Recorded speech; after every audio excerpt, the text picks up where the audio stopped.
Good morning, everybody. Good morning. My name is Don Daniel, founder of P.I.L.L Method International, a better way to eliminate debt. P.I.L.L stands for prepayment of principal, isolating the principal amount, leverage, and liquidity. And today, ladies and gentlemen, today, if you've heard about how we can eliminate your debt, how companies can negotiate down your interest rates and get rid of credit card debt, we're going to be talking about those scams today. How in the world are these people still in business when they're saying we can negotiate your debt away, when what they're really doing is ruining your credit? And at most, Flame, at most, I mean, listen, some of them are actually taking people's money and not doing anything. Oh, now, I have to shout out my auntie this morning.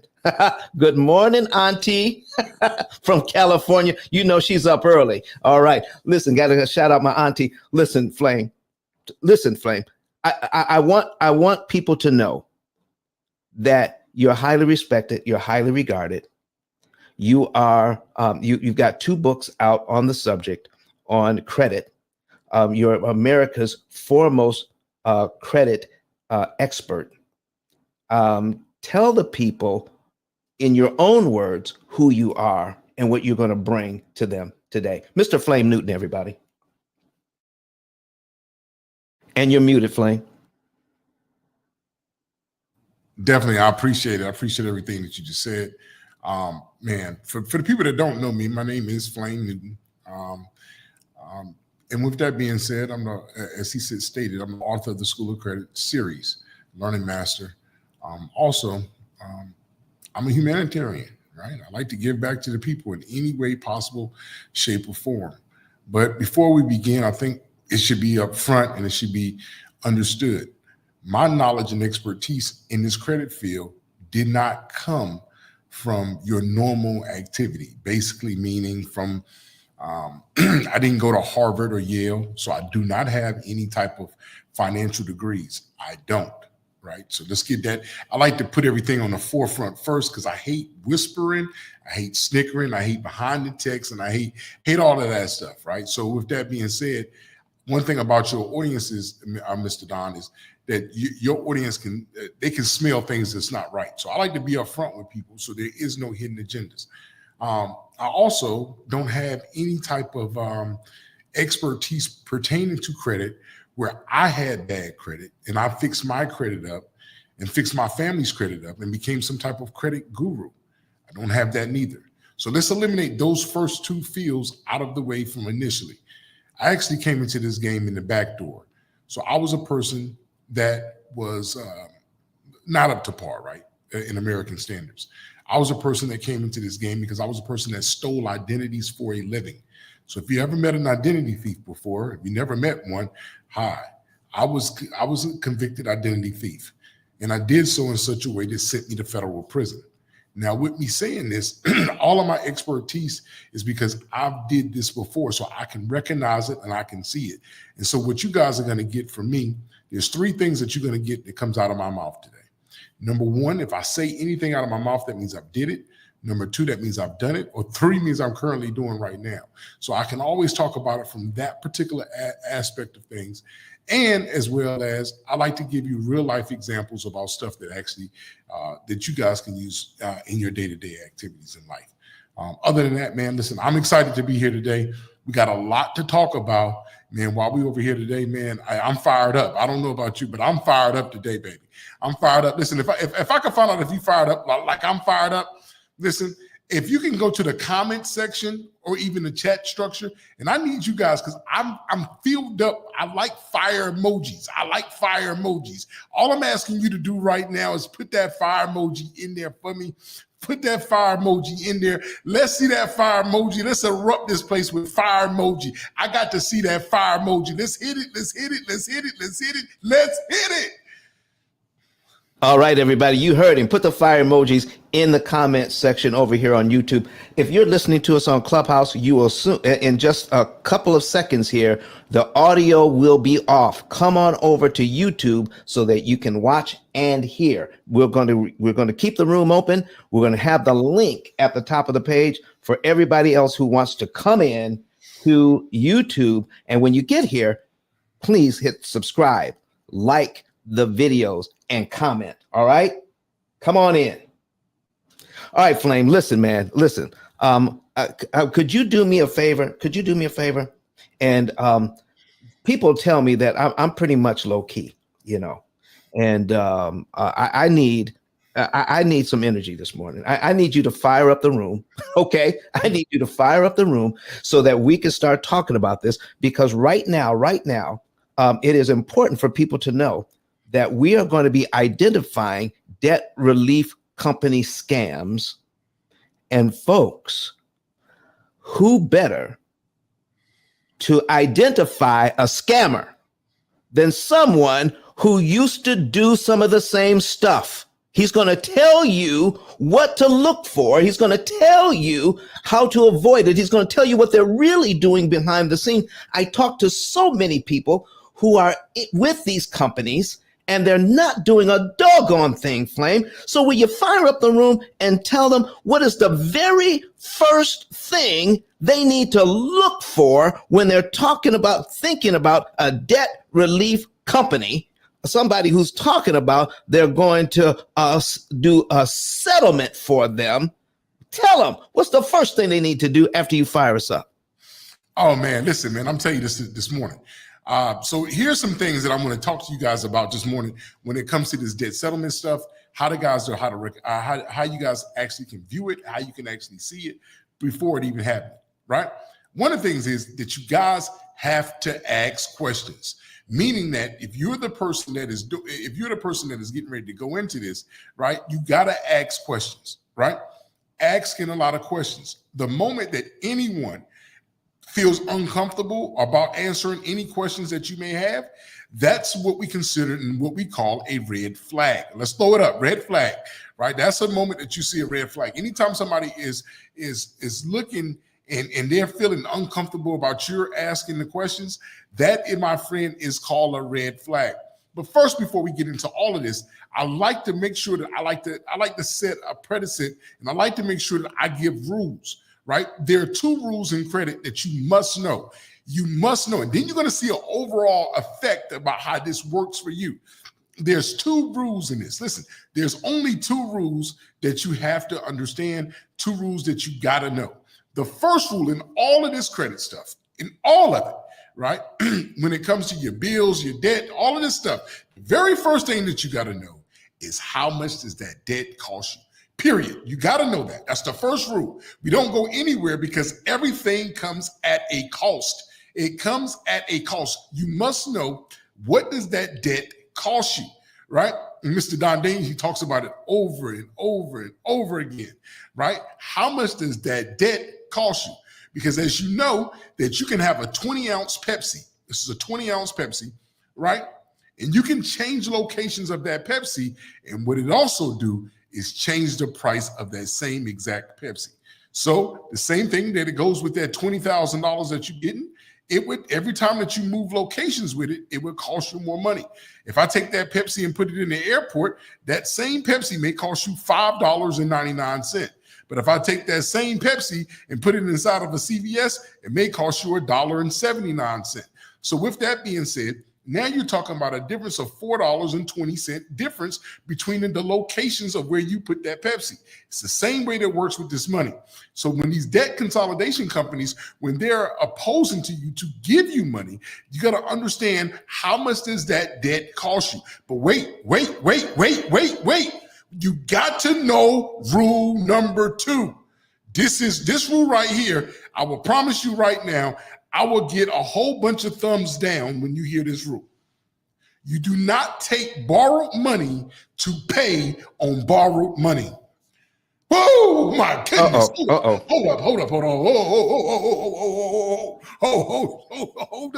Hold up. I don't think they heard that one. You don't take borrowed money to pay on borrowed money. So originally, if you get into a debt consolidation loan, or if you get into a program, right, about debt consolidation, first off, what is debt consolidation? What is these debt relief programs? What are these scams? What are the things that go into them, right? When you start talking about it, the first thing that you got to understand is these are places that will give you a lot of money, right? And they want you to close down certain accounts. And what they're saying that they're going to do, what they're going to do is they're going to negotiate on your behalf. Uh-oh. This is Flame. We just had a person in the room that wanted to ask a question, and then they went out. We got to get her back. Because so as soon as she comes back, we're going to give her an opportunity to ask her question. So come on back. So Flame, what are you talking about, man? What are you talking about? They want to negotiate for us. What do you mean they're going to? What's that mean? What has to happen? So what they do is they pose as a person. They pose as in a manner of like, your attorney or somebody. Hey, you know what? We can talk to the creditors and we can work with them. We have a tight relationship with the creditors. And so what we do is we will go in and what we're going to do is we're going to walk in there in their offices and we're going to call them up and we're going to demand lower interest rates on the things that you've actually already consumed. And we're going to actually demand lower payments. And what you're going to do is you're going to pay us a upfront fee, red flag. You're going to pay us an upfront fee, red flag. Okay. And right. What we're going to do is go off and we're going to start negotiating debt on your behalf. All right, put a pin in that one right there, Flame, because we're going to come back to that. We got Miss Rachel Wilson in the house right now. She's got a question for us. So turn down the volume on your other device, Miss Rachel, and then you come on in here and ask your question, please. You got to unmute your mic. There you go. I am so sorry. I did not hear anything that you were saying. That's quite all right. So we got you here. Go ahead and ask your question. I am so sorry. I look kind of crazy today, but listen, we appreciate you. We appreciate you being here. Thank you. I appreciate you guys for allowing me because I am in a really debt crisis and I don't really know if you guys can really help. But in 2 weeks, I actually have to go to court on the 15th of March. I'm being sued by my furniture company. I got like this really nice furniture, which I'm okay with paying, but I paid on a debt prior and it did nothing for my credit or it didn't do anything to help me. So now that it's in collection, being in the mortgage syndicate, I was always hearing that we shouldn't really pay our collection. It's like 4 years old. So they're suing me. And I really don't know what to do. I really don't think I need a lawyer. I just know there is some things that I can do to get out of this situation and not have to pay anything. So I just wanted to see if you guys can help me today. It's literally less than like 12 days that I have to like appear. So do you guys have any advice for me? I got you. First off, what state are you in? I'm in Florida, West Palm Beach, Florida. All right. And secondly, you breathe. Thank you so much because this has been fighting. Oh my gosh, this has been so hard on me. And I've been paying people and it's just, I don't think I'm getting the right help. I really don't know what to do. Do me a favor because you got to help me out. Okay. The first thing that I need you to do is go inhale, exhale. Let's go. Try one. Okay. Thank you. I need that. Thank you so much. All right, cool. So first off, what I like to do is I'm not a truth guy, right? Okay. So if you ever meet the person that want to tell you the truth, I'm not that guy. I would never tell you the truth. The only thing that I will do is give you the facts. Okay. That's it. I'm only going to give you facts. Facts is something that's already occurred, right? Which means it cannot be altered and cannot be changed, right? So there is no confusion when it comes to in fact. It is what it is because it already happened. That's a prior thing. So let's let that be known first. All right. So now when we go into this thing, let's go into it exactly what you said, and let's break it down in its components, right? One of the first things is that you have to go to court, right? Right. Your court date is within, you said 12 days away. Am I correct? Yes, sir. Okay. So if your court date is in 12 days away, the very first thing that you got to know above all of this is that you will appear in court. Okay. Will appear. You're gonna go into court just like anybody else. You're gonna walk into that courtroom because by you not going to court is an admission of guilt. All right. So what we're going to do is we're going to avoid all of this by we going to court, right?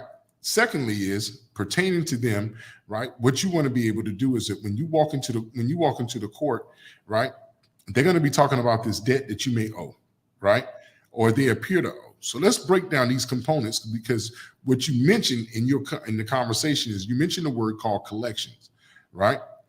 There are 3 different types of collections I want you to understand them upright. There's what we call first party, second party, and third party collections. Again, that is first party, second party, and third party collections. Now, first party collections is when that actual creditor is collecting on their own behalf. Right? That particular creditor is collecting on their own behalf.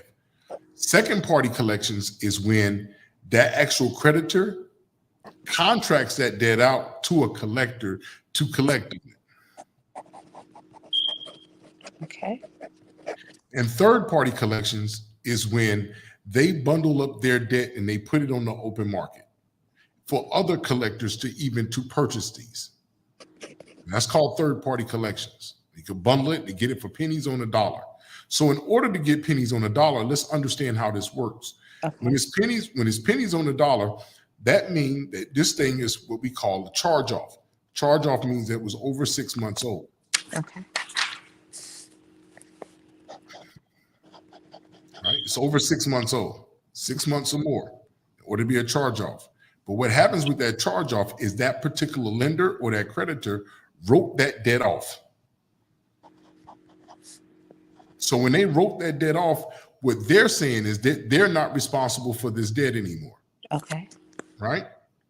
So there's a guy that I'm going to introduce into this story, right?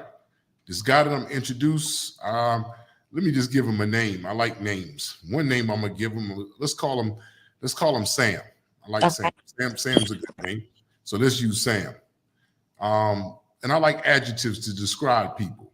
So let's give him an adjective. Let's just call him Uncle Sam, right? So this guy named Uncle Sam, right? Of every dollar that is accumulated in this country, Uncle Sam is going to get a piece of part of it. Uncle Sam gets a piece of every point. So therefore, if that creditor didn't get it, guess who did? Right? That creditor wrote that debt off. Are you with me? Yes. So they don't pay Uncle Sam. So who looks like they're going to have to pay Uncle Sam? Yeah. Because they're trying to say that you received the 1099-C. That 1099-C is where you wrote that debt off. So now what happens now is they're trying to make you responsible for that debt. What you're going to do is saying that, hey, they're not legally responsible for that debt, because what you're looking for is saying that you're looking for any contract obligation that bears your name of that debt. Any contract that bears your signature of that debt.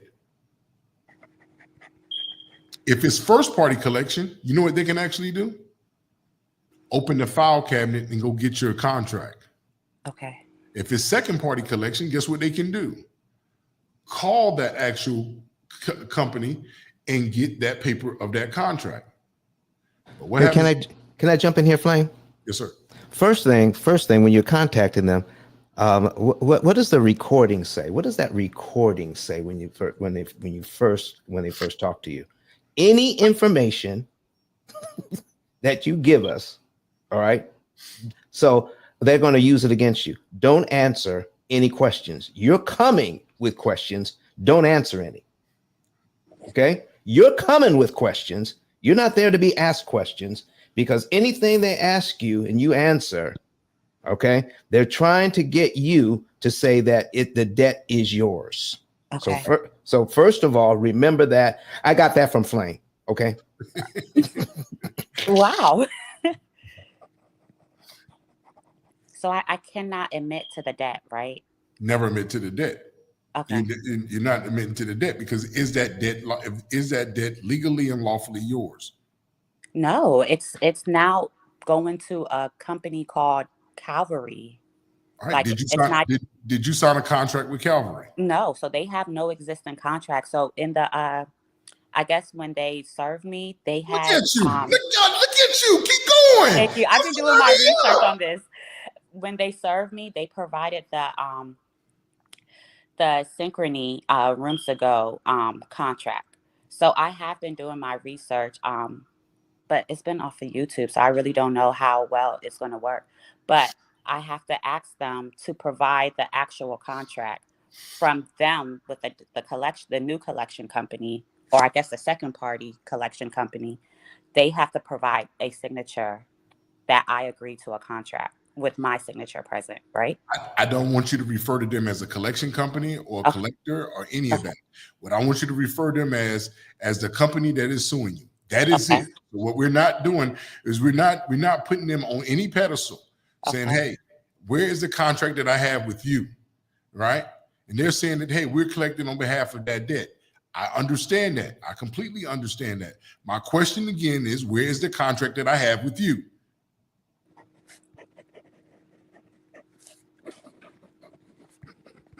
So do I, so 2 weeks ago, actually February 15th was the first court date. I wasn't really prepared. I kind of went with someone and they were telling me to submit this paper and send it to them. They pretty much laughed at the paper, but when I got there, I kind of did what you guys were saying. I really didn't answer any questions. It was kind of really pissing the lady off because she was saying that I was being so secretive, but I was scared to like admit to anything. Who's the lady that you're talking about? Let's get rules and definitions of this. Absolutely. So, it was supposed to be a man, but the people who are suing me had a lady representing them. So this literally occurred like 2 weeks ago. I went to court. This lady was so hot-tempered, like she was so aggressive. It was like, oh my, it was so scary. I can't even lie because it was very intimidating, but I didn't want her to see that on my face. There you go. Yeah, I was trying so hard to remain calm. I wanted to cry, like, to be honest, but I was like, okay, no. So she was saying I either have 3 options: either to settle with them, and by settling with them, I have to pay an additional $250 on top of the debt. The debt is maybe like 12, 13, and it last time when I was paying it, it was like 800. So they marked it up. They said I would have to pay an additional $250. So they're saying that I have to agree to these terms, 15 like 90, and I have to pay 100 a month. My second option was I take it to trial and they will continue to go after me for the next 20 years, which I didn't believe because I thought credit falls off within 7. So she's like, they're going to go after me for 20 years and they're going to try to garnish my wages. So I just got a really nice job. It's like I'm finally in my profession.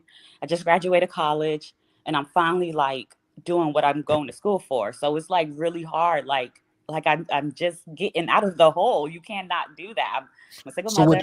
I have a house. And let's take over right now.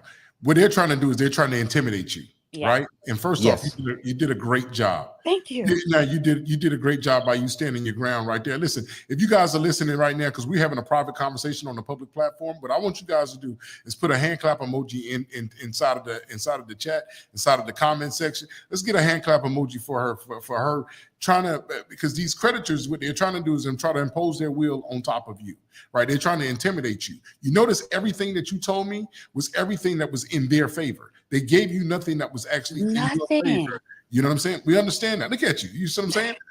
What happens is everything that was in your favor, right? And then everything that they was trying to talk to you about was like a settlement.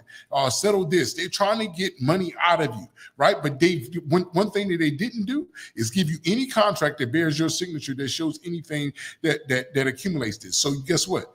You got a right to it. You got a right to stand in front of your accuser, right? Between that, right? You got a right to that. So you did a great job of being able to take this to trial, because now what you want to be able to do is talk to me about 15 USC 1692G, right? Now you want to start to talk to him about saying, hey, I'm looking for any document that bears my signature that goes this, right? Now you start talking to them about a 6802, 15 USC 6802, when you start talking about your right to privacy and these type of things that goes into it as well. So when you start to attack, like what happens is they're trying to do this. I want you to see my fist, right? Can you see my hand? What they're trying to do is do this. They're trying to hang over you like this and keep bashing you. They're trying to play this game called belittling you. What we're going to do is saying, hey, no, we're going to be even. We right here, right? You're not bigger than me. I'm not bigger than you, but you're going to hear me out. And these are the things that I need done, right? So that's what you're saying. You're going to make them come to the forefront and bring everything that they need for you, right? And so now what you want to do is you want to talk about suing them. So these are the things that you want to talk about. You want to be able to start talking about suing them, just like that they could talk about to getting you to pay this and pay that. Now for you coming after me is two things that it must be done. One thing, it has to be 100% accurate and 100% verifiable pertaining to the lender that is actually talking about. They broke that debt off, so they don't have that debt anymore. That debt is not on the original credit. You see what I'm saying? And I started talking about that. That original creditor, that original creditor does not have that debt. Again, that original creditor does not have that debt. It's not on their books anymore. It is not on their books anymore. Let me say it again, ladies and gentlemen. That debt is not on their books anymore. Once they write off that debt, they forfeited. This is what I'm saying. They forfeited any rights, any contracts pertaining to that. So what we're going to do now is saying, hey, you want me to pay off something that's already been compensated from? Then you like this stuff becomes a whole whirlwind of an avalanche of effect when you start to see the snowball how it comes down the field, right? You asking them saying, hey, I'm about to sue you. I'm about to tear you up, right? Matter of fact, now you start to see this stuff gets real deep when it comes to it, right? Don't let them intimidate you. You're going to start to intimidate them, right? Yes. So I'm taking this to trial because last time I left a word with them, I really didn't know what to say. So I just told them, hey, I'm going to get a lawyer. So they're expecting me in 12 days to appear with a lawyer via webcam. So I'm going to say a lot of this 5092G 68. I'm trying to write this down. 6802 and the right to privacy. Do I let them know I'm suing them? No, so you don't have to use those. You don't have to use those words, right? Okay. I never want you. I apologize. I apologize to my audience. This is what I do all day long. So I just it's like a thing. I just go down. So Sorry. You know what I mean? And I definitely apologize to the audience for that particular moment because I never want you to say anything that you cannot explain clearly. Okay. You know what I mean? Yes. So here's something that's clear. Let's talk about the clarity of this. The clarity of this is they're wanting you to pay for a debt that somebody's already written off. Okay. That's clear. In order for you to get here, somebody had to write that debt off.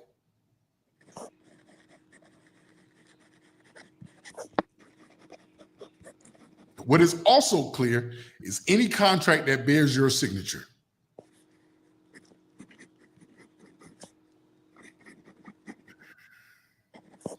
Any contract that looks like your signature, in order to have a discrepancy between the signature, you know what you also want?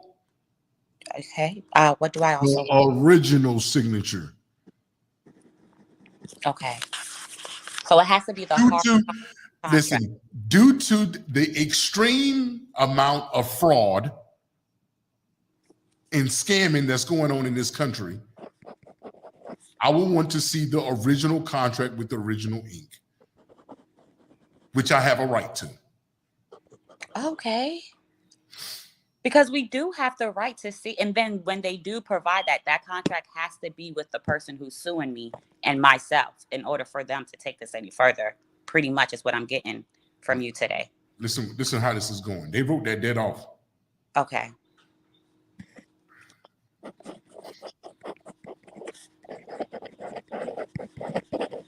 So that debt is no longer existent. So that can come off of my credit, right? Yeah, well, we the first thing is we fighting two different elements here, right? Okay. We fighting the first element, which is the court, all right? We're fighting that. Let's stay in one box, and then we'll move into the next box, right? Okay. I think that's when the whole thing with this is I don't want to give you so much that you get nothing done. Okay, yes, I You get what I'm completely saying? understand. Because sometimes you get so much, you feel like you're overwhelmed. Yes. I don't like doing that. I don't like putting nobody in that position. I like wins. So what we're going to do is we're going to focus on the next 12 days on this one.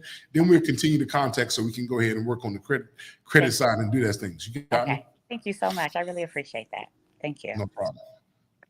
So this will be all that I would need to take to them. And do you think that they will have anything that they can say back? But they're going to say something back, right? That's not that you're not in the game to you're shut not them in the game. See what I'm getting out of you is I'm getting out of you trying to protect them. What are they going to say back to me? Would you think we don't care nothing about what they got going on? You see what I'm saying? Yeah. We care nothing about what they got going on. My only concern is myself and the fact that these guys are trying to intimidate me, right? And the fact that these guys, they're trying to hover over me. Here's another place that I want you to go as well, Okay. right? Thank you. Yeah, there's another place. This is called, I want you to show this. I'm about to share this to you. This is the game right here on the game. It's called CFPB. That is the consumer. I want you to listen to the words. Okay. The Consumer Financial Protection Bureau. Okay. Now, their job is to stop and eliminate from creditors that come after consumers with bullying, Oh, wow. harassment, like all of these things that hover you and that puts you in that dark space that feels like there's nothing that I can do, that they're just beating me up for this type of stuff.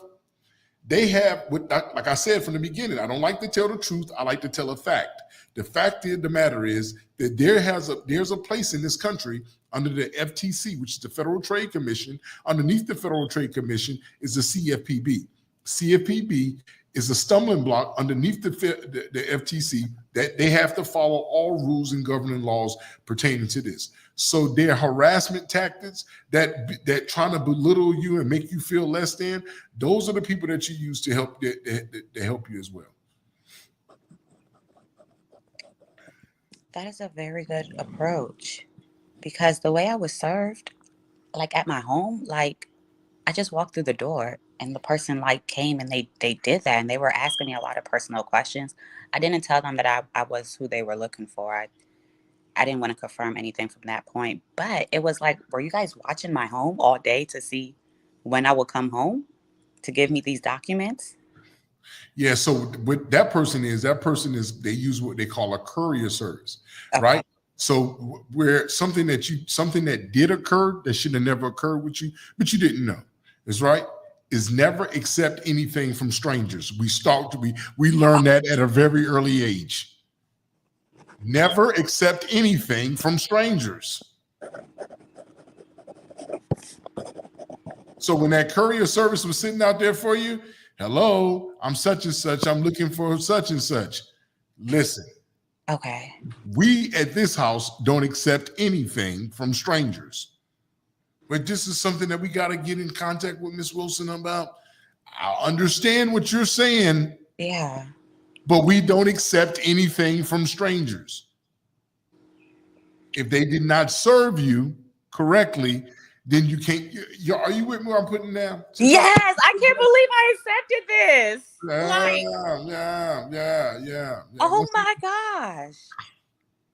It's like, it's so many loopholes, and it's like, and I hate to even admit to this, but it's like, it's a lot of people that's not educated on these things. Like I just like graduated. Like I have to go back for my bachelor's, but like, where are we supposed to learn this information from? Like this, it's available to us, but it's like, we just don't know this information. So we fall in the trap. Like me accepting this, I heard that's like, I'm acknowledging and I'm accepting the judgment, or it was like, it was a whole process. Wait a second, Flame. She's trying to combine stuff here. Accepting the document does not mean you accept the debt, what's in the document. It's two different things. They said because I did not communicate or accept any communication attempt is why the judgment occurred. No? No. There was a judgment? It couldn't have been a judgment yet because you're still going through the court case and the proceedings of it. It can't be a judgment at this point. Okay. Yeah, it's definitely not. It can't be a Don't judgment. don't let them scare you. Yeah, Okay. they try to use tactics, and they do the same thing I do. When I send letters to creditors, you know what I send? You know what I put on my letter? I put 3 last names on the top of a letter. That's what I would do. I put Newton, Daniel, and Wilson on the top of the front letter, right? And send them a letter in, right? You say, well, why would you even do that, right?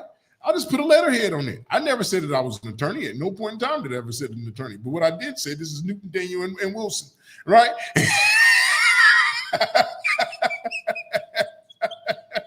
Okay. He's not giving you advice. He's just telling you that he uses the same scare tactics they're trying to use on you. Yeah, Yeah, exactly. that's what they're doing. They're trying to bully you. They're trying to boss you, and we're not going to go for it. And you're not going to go for it. One thing about you is that you listen. Look at you. Look how beautiful you are. You stand up tall to anybody else. Your kids do something. If your family member do something, if somebody else disrespected you, somebody else could put smut on your name. And right now, you would go on any one of these social media engines and say, "If I see her, I'm going to handle her." So the same thing works with these creditors. When I see you, I'm going to handle you. You're not going to disrespect me. You're not going to play me. You're not going to put nothing against my soul, against my name. I would do it to my cousin. I would do it to my ex-best friend. I would do it to some dude that I was talking to. So the same way that I'm going to do to them, I'm going to do to you. You're not going to play me. See that energy? Yes, I love that energy. Oh my gosh. Okay, Rachel. Listen, we have some other people in the studio.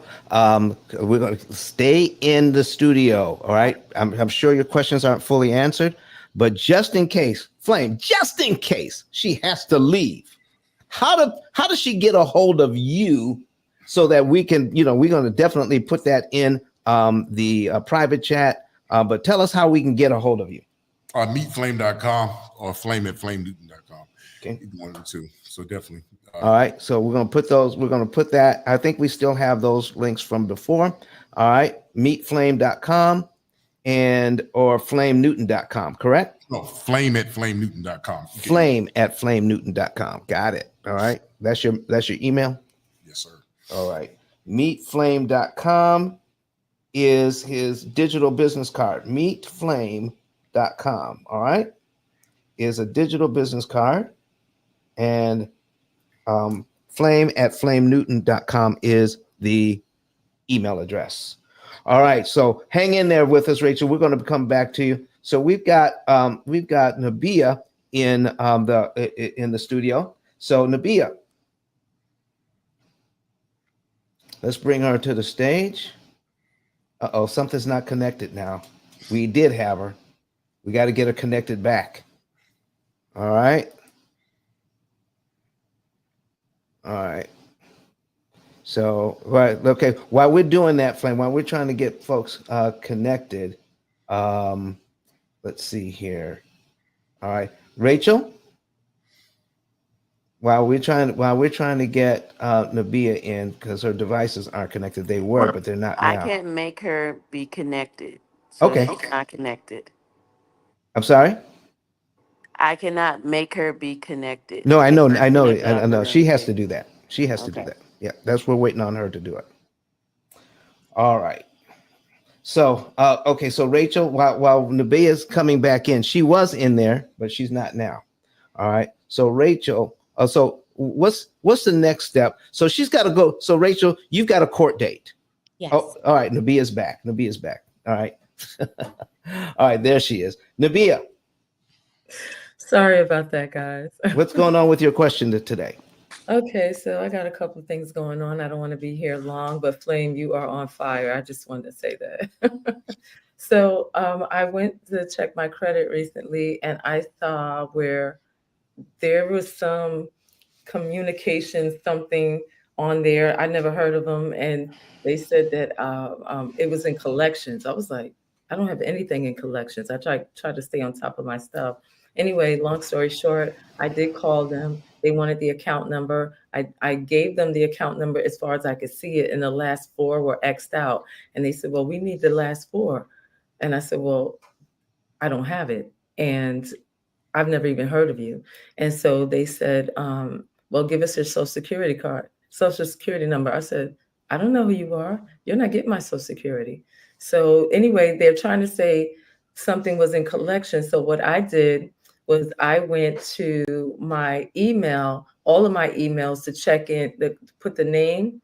I saw something that came in, but it was from 2012 or 2016.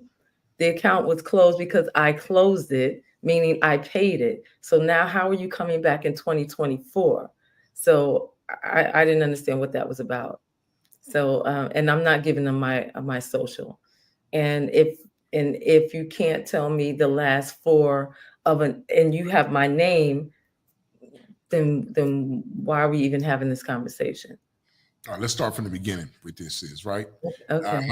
I like dates. Dates are real cool. One of the dates that you mentioned was a date called 2016. Am I correct? To say if I say anything that's not right, I need you to check me on it. Yeah, they just had on a current. I've never seen this before. So this just got on my credit report and it said, I think it was something communications or whatever. It wasn't familiar to me.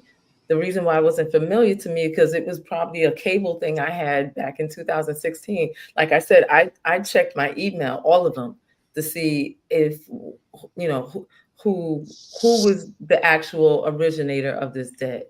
So And so it's closed. I paid it. When it comes to cable, one of the biggest things that I've seen when it comes to cable, you know what that is? What? A remote control. Okay. A box. These type of things that after you close out an account, and I'm not saying it's that, but not returning a remote control, not returning a box or something of that nature. You're right. That's right. That's right. Could actually be what they consider the thing that you didn't pay, right? Because if you notice it, you pretty much rent those things out. When you don't, they'll put that hefty thing on the bill, right? It'd be like $300 and some for the remote control, which is right. So that's number one. Number two is let's go back to what you talked about, which is 2016. 2016 to 2024. How many years is that? From 16 to 2024. Was that like 6 years or something? You said 6. Let's do you said 6. Is that 6 years? From 2016 to 2024. What's the difference between that?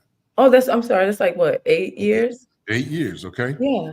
No debt can be on your credit profile past 7. Exactamundo, Richie. You know what I'm saying? So these are the type of things that, listen, you don't got to get into the big words. I looked at my credit profile. I noticed that I noticed that there's a debt that's on here from 2016 under law. You see what I'm saying? Under federal law, it states that no debt can be in here past 7 years, right? But I looked on here. This is 8 years old, right? So now, once you're able to use that, now you're able to take that and use it the way that you want to use it. Well, yeah, because I did dispute it. I did dispute it, and then I did dispute that. And within my, I think, Experian or Equifax or wherever it was. What was the thing that you said on your dispute? I said, oh my God, what did I say? I think that I said that this debt is not mine. I said, I never heard of these people. I believe the company was, I don't know if I could say the name of the company, but I said the name of the company. I said, I've never heard. Hold on. We can't do this. They was very out loud when they said your name. So the same way way that they said your name, the same way we're gonna say their name. You feel what I'm saying? You know what the interesting thing about that? Because I always talk about putting you on Front Street. The name of the company is called Frontline. Well, now y'all all out there. You feel me? They made sure Frontline is on Front Street. You got me. So that's the thing that we got to know from that standpoint. Absolutely. Right. So pertaining to Frontline, right? You didn't have any contract with them. You didn't do anything with them. Right. So therefore, when you sent that letter in, what was the response back from the letter that you sent? I recently just did it. So I need to actually check. I got an email saying that it was under investigation. Okay, well, just keep in contact with me because you sent it in already. But Those are the things that you want to do. Is you want to figure out from them if they gave you a debt that is not yours, right? Or if you feel like, hey, you've been wrongfully accused of this debt. Those are the things that we say in the letter. We don't have to make, like, I'm tired of people making this stuff making it long and drawn, very complicated. Drawn out, yeah. Right? All you got to do is just say exactly what occurred. That's it. You ain't got to make up nothing. You ain't got to be no expert. You ain't got to do none of this. Just say exactly what occurred. I looked at my credit report, saw a debt I was unfamiliar with. I did my investigation on this debt and noticed that I had no relationship with this company at all. So therefore, I'm saying that I need for you guys to delete this debt off of my account. Do not say the word remove, say the word delete. Remove means set aside, delete means completely gone. So that's the words that I want you to use. 2 lines. That's all I put on there was 2 lines. I got to the point. Because I'm like, I don't know who these people are. I mean, like, and no, you're not getting my Social Security. If you can't track it by my name, then my name is very unique. It's not like you're going to find 50 of them out there. So, but what I put in the chat, my original question was about these companies or these products that are offered about doing a clean sweep, as in, okay, we gave you, we want to give you a clean sweep because we find that you have these 2 or 3 recent lates on your credit. And so when we do that, then we can start your credit profile all over again. My concern is removing your credit age. But my other concern is, yeah, but then you're trying to do some things with your credit. So, and it's going to take a longer time to for the lates to not be that important. So I'm not sure what you can say to that. Nah, you said it all yourself. You see, look how smart you are. You just said everything yourself. You said it's going to remove the age of those accounts. Number 2 is that what you're doing is not lawfully right. So we got to make sure that that's clear too, right? So anytime that you're doing this, right, you're filing a false police report, right? A police report is with a government agency. Filing a false police report, they have a thing for that, right? That right there, my friend, is called fraud. Fraud is you could put this up right now. 18 USC 1343, 18 USC 1344. These are laws that are combined with saying this is bank fraud, this is wire fraud, now you start to tap into your freedom, right? You're tapping into your freedom based upon that you're trying to get something wiped away clean off your credit report. These people that are saying these things align with today's today's show. These are scammers. These are people that are actually out here false representing things that they can do, which they actually can't do, because what they're doing is they're putting you in harm's way. And you notice that when the fire gets to blazing hot, you know what happens? They gone, and you cannot find them anymore. But guess who they did find? They did find you. And what they did find with you is they found you inside of a jail cell because what you just did was committed a crime. And in this country, ignorance is no excuse for law. So what you got to do understand now is when it doesn't smell right and it doesn't sound right, that means guess what? It's not right, right? It's easy to say it's not right than it is to try to fight something against that. So anytime somebody tells you that they can clean off your credit report, every single thing that's on your credit report, based upon that you're going to file some type of report from it, right? Now what you enter into is you enter into a whole different sector of things. Now, although it may come off, right, and they can show you the results of it, but what it can also show you the results of is your fingerprints down at precinct 1301 on the south side of town because they just came and booked you. So make sure that they show you the whole side of the story. You know why I can tell you that? Because I've been there and I've done that. So these are the things that I can actually tell you to prevent you from being where I came. Well, what you're saying it was my concern, because I said, wait, you're going to try to remove something, because you can't remove it as though, because I know there are people that they'll just file a whole bunch of disputes because you have an X amount of days or that 30-day window, and then you keep hitting them with the disputes. But they said, no, that's not what we're doing. Because I know that for sure is illegal. They said, no, we're just going to do a clean sweep. Remove all of it, like as though you never had, this credit card or that credit card or the other credit, like it's just gone. We're not trying to dispute anything. We're just going to do a complete clean sweep where you have zero credit. It's never been on your report. It is gone. Mm-hmm. Gotcha. Yeah, you already know. If it doesn't sound right, it ain't right. It ain't gonna be right. That's just how it's not gonna be. You know what I mean? So sometimes when you're using your smart as you are, right? You can use your prejudgment and things that just not right, don't sound right, and these folks are trying to make a move from it. So you got it. You're gonna hit it in the right direction. Just wait for that letter to come back, and I guess me and you'll be talking later on with it. Okay. I see Ruby is saying something over here in the chat. Hi, Ruby. No, All right. that's in the private chat. Yes, I see. So Yeah. I didn't say anything. Yeah. But yeah. Okay. So I'm gonna let you guys go. Flame, if there's some way I can get in touch with you, I will. And okay. The information is right there, flame@flamenewton.com. I see it. All right. Thank you so much, gentlemen. Thank you, and I appreciate you. Appreciate you. Thank you.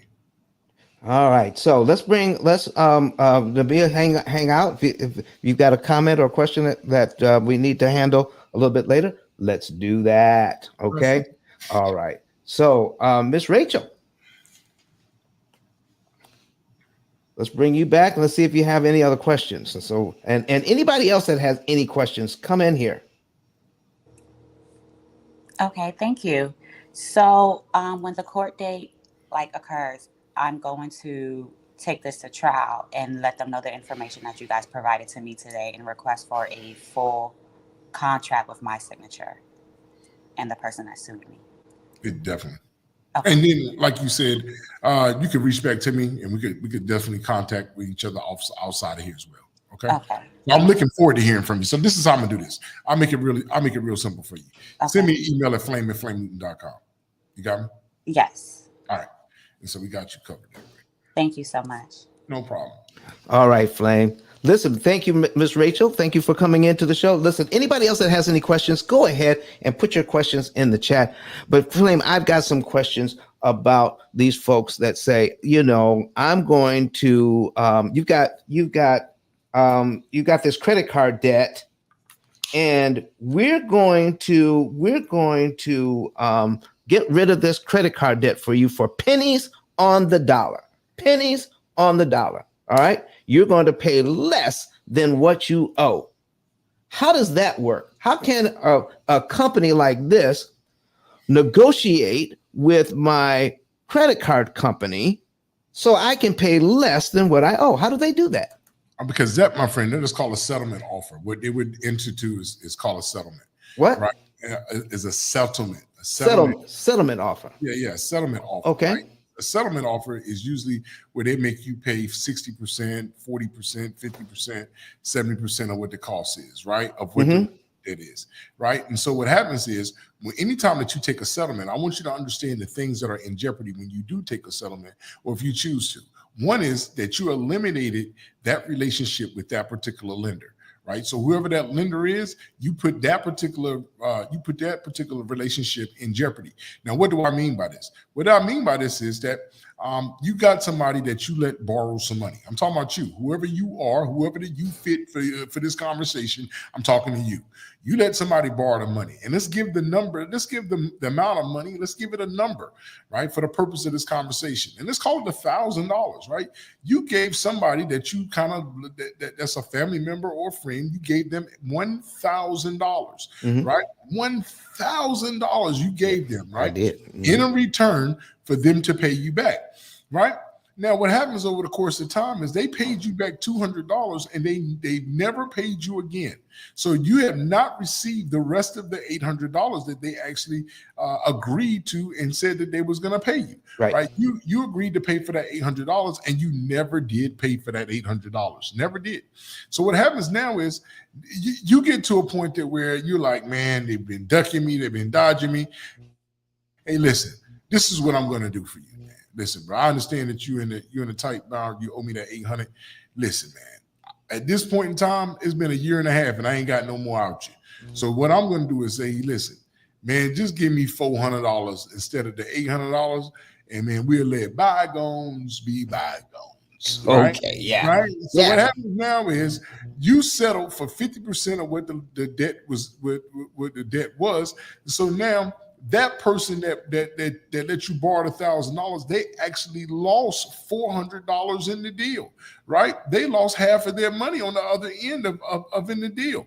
So anytime an event that you get in the bond the next time, you know one person that you cannot call. I said not. They can't call me. Hey, you know what I mean? You can't call it. So their thing is saying, hey, listen, I ain't got the 800 by now. At least I got 400, and I just wiped away. I just wiped away that out. So I wiped away from the fact that they can't call me again and ask me for some money, right? That's exactly how these lenders are. So if you take a settlement, you have already eliminated that relationship with them. Now, here's the subside of this stuff. Sometimes you guys are using some of these lenders and you say, I don't want that lender. But they have a thing called, Mr. Don, they call them subsidiaries. These are companies that they may own that you may not know that they own, but they still own these companies. So if you don't pay them, now you put yourself in jeopardy with using these other companies because they're still on the backbone to them as well. So hopefully that helped out. Okay. So Flame, so now what if I don't care?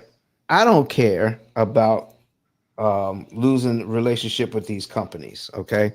I like 50 cents on the dollar. I like 25 cents on the dollar. I like settlement. Well, ultimately, what's wrong with settlement? What has to happen before I can settle? Okay. If let's let you know this. Once you settle at that point and that money comes in, that is called earned income. Ladies and gentlemen, let's introduce earned income to you. Earned income comes with a price tag to your boy. You know who your boy is, right? Oh, okay. They call him Mr. Sam, but I like to call him Uncle Sam. Uncle Sam. Uncle Sam. That means that now that you're going to have to be able to pay Uncle Sam too some of this money, because now since it's become earned income, you got to pay taxes on it. Somebody's got to pay taxes on this money. I hope you realize that. Wait a minute, Flame. Wait a minute, Flame. So you're saying if I get it settled, okay? So now first of all, if I'm current on the debt, do these settlement companies go in to settle that same week? Do they go into settlement conferences that same week? Oh no, you talking about these guys? They're not going into no conference that same week when it comes to this type of stuff. Not at all. Really? And they're posing as that they're doing. They're posing like they're having I got the inside scoop with Mr. Daniel, and I could call him up and I could go sit in front of his office, and I go over there all the time. And this is how I settle the debts off, right? Well, they told me, Flame, to make the payments to them. I'm assuming that they're making the payments for me. Yeah, they got a payment for you. The payment all you got to do is watch the parking lot. Soon as you make that payment, they car go from a 5 to a 7. You see what I'm saying? You say, Flame, what are you talking about? What do you mean that it goes from a 5 to a 7? You ever seen a 5 Series Beamer? And then have you ever seen a 7 Series? Yes. Right. So every time that you make that payment, they keep going up in numbers on the cars that they're driving. Okay.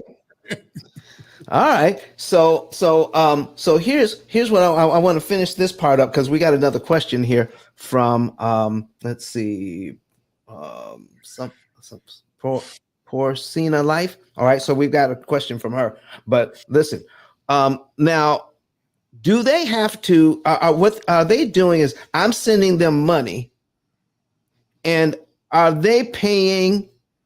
Are they just waiting for a charge off? Are they waiting for 3 months before they even talk to these people? I mean, even the ones that do it. Man, even if they do it, because half of them don't do it. Half of them don't do it. Half of them don't do it. They posing this. They posing that they are. So anytime that you find these debt settlement companies that they're saying that they're doing stuff, right? What happens now is that you end up closing accounts. So if you guys don't understand about this part of the process, this is a whole nother sector that does a downward spiral to your credit profile. When you start closing accounts, on your credit profile, now you start taking your credit starts to take a hit from it, because what it shows is it shows the last outstanding thing that came from that particular part. So that's where I was talking about it from that particular angle. You want to make sure, right, that when you're talking to these debt settlement companies from that particular moment, you want to have what we call a debt management plan, understanding about where these funds are going to be allocated and how we're going to be allocated. How, you want to have a schedule about when this stuff comes out, how these payments are going to be in. And so these things takes with conferences and things of that nature from the people that actually may able to do so, right? Because, just like anything, there's always bad apples in every bunch of people, and there's also some good people. So one of the things that I tell people to do is you want to do your research in about 2 or 3 different categories. One category is what we call a Google search. A Google search would actually, and they would tell you about something with that particular company, right? They will rate them under that particular, what they call them stars, star 1, 2, 3, 4, and 5, 1 meaning very low, 5 meaning very high, right? Not just the stars that you want to be in it. You want to look at the actual comments underneath the stars which they gave them, right? If they have the same complaint about the same thing, well, by golly, we must have a problem here, Wow. right? So then you got the other thing, which is what we call the Better Business Bureau, right? The Better Business Bureau, right? You could get a chance to see if there were anything that came through there. What are they rating with the Better Business Bureau? And the ones that, and you get a chance to see some of the list of the complaints from them as well. And when those complaints came in, or when those raving reviews came in, because the Better Business Bureau can also be a structured a console of when things are not done right, just like when it comes to the Google search. Now, what do I mean by this? Listen, y'all guys know my background. I told it from the beginning. And these are how these people are able to fool you. Flame, how are they able to fool you? And let me show you how. They're able to fool you because if you look at the list of comments and suggestions underneath these star ratings, look at the dates when they came in and look at the names of these dates that came in. Now, when you see a whole bunch of star ratings, if they got 200 comments underneath there, right, which gives them a 4.8 star rating, what happens if you look at these comments and they are and 80% of them came in within a 2-day period? Are you catching what I'm putting down? I think somebody is trying to put the most recent comments of somebody is writing those, and they're fraudulent. Yeah. They're trying to push the bad comments down. Trying to push the bad comments down so you can't reach. So you got to keep going. Now here's another place that I tell people to go to all the time. Yeah, this is a very little used place that I use for just about everything that I want you guys to take full advantage of. And here it goes, ladies and gentlemen. This is one of the very least used places which carries a very high altitude pertaining to information to where you can get better results from different businesses. And ladies and gentlemen, that place is called. We'll be right back after these messages. Oh, Lord, here we go. That place is called the State Attorney General Office. State Attorney General. I have it written down right here. The State Attorney General Office, because the complaints are going to go there. That's exactly right. The complaints will go to the State Attorney General's office. So if you guys don't know your local State Attorney General office, get to know them, especially when it comes to consumer affairs of anything. If you've been treated unfairly or anything of that nature, always contact them because they're a person that fights on your behalf. Always know that. Wow. So Flame, so we got some other questions here. Number one question is, does this work for school loans? Does this work for school loans? Pertaining to what? I don't know. They didn't give us anything. Listen, folks, if you can come into the studio, you can ask your questions directly, and you don't have to, depend on me to decipher what this is. So I'm going to assume that what if they're behind on their school loans? Is there anything they can do to get that removed, or student loans got so many different programs now. It's insane. One of the things is that when it comes to student loans, one of the things is that you want to actually contact your student loan service provider, right, and ask them about the programs that they actually have. Some of those programs may be consistent of saying, hey, for the next 6 months, we will get you into a program, but in the next 6 months, you have to make timely payments. Within exchange of making timely payments, they would exchange that for getting those late payments or anything of that nature or derogatory remarks removed off their credit profile. So that is one of the things that they are doing now, and they've been doing that for quite some time when it comes to it. A second thing is that when you can contact your student loan provider, right, they have different programs. One is called deferment, and the other one is called forbearance, right? You can try to get into those programs where it would delay your student loan. But one of the things about when you get into deferment or forbearance, there's one thing that nobody ever talks about, but we will, and that is called the interest will accrue. Again, let me say that one more time, that the interest will accrue. So although that your payment not being made on time, that your interest will be. Now, how I can always tell this when it happens, Mr. Don, is that I look on a credit profile and they have a section on the credit profile. And that section is talking about the original debt, right? That original debt hypothetically might be $20,000 for the original debt. But if I look at their credit profile and it says that they owe $24,000 on their credit profile, that means that they have not made a payment on that account. Or if they did, they only made a minimum amount and the interest was still accruing over that course of that time. But that kept them with online monthly payments. So just with anything in credit, if you follow this rule, when it comes to this particular part, you, regardless of what's going on, you always want to make sure that you are paying your debts on time. Now, granted, a minimum amount due may not significantly cover the interest charges, but it does prevent you getting a late payment, and a late payment can drop your credit score down to as much as 100 and some points. So we want to make sure that we are paying that on time.